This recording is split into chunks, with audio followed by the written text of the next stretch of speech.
To the latest in Europe's debt crisis, Greek lawmakers have passed a controversial austerity bill, meeting the demands of international creditors and avoiding bankruptcy. But doing so unleashed 2 days of violent rioting by protesters that left one man dead and more than 100 people wounded. It also cost one member of parliament her job. Greece is breathing a sigh of relief today after its 300-member parliament passed a new austerity measure in a vote of 154 to 144. The result of which means Greece can remain solvent with the latest $11 billion bailout from creditors. But passing the bill came at a price of deep-seated resentment by the masses.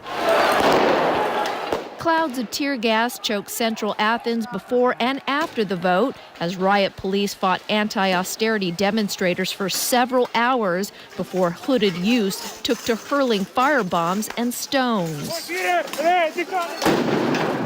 During the chaos, a 53-year-old construction worker died of heart failure, while at least 74 protesters and 32 police officers were hospitalized with injuries.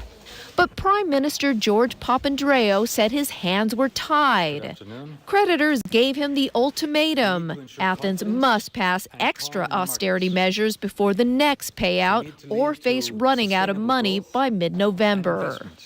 Parliament member Luca Kitselli voted against one article that scales back collective bargaining rights for workers, a move that caused Papandreou to expel her from the party's parliamentary group. In its next hurdle to restructure its debt, Greece faces a series of tough negotiations in Brussels this weekend with the full 27-nation European Union.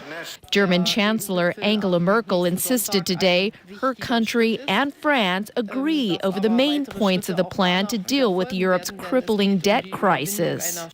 This came just one day after the nation's leaders said a new strategy won't emerge in time for the summit on Sunday. Still, Asian stock markets were generally flat today. Worries that Europe's troubles could get worse are keeping markets and investors on edge. Investors are very confused as to what's really going on and what's to expect and where to put their money now. And still ahead in our news, a sad end to Guangdong hit and run involving 2-year-old girl. Quingley Street redevelopment project comes under fire. And a 9th inning uprising by the Rangers in the World Series.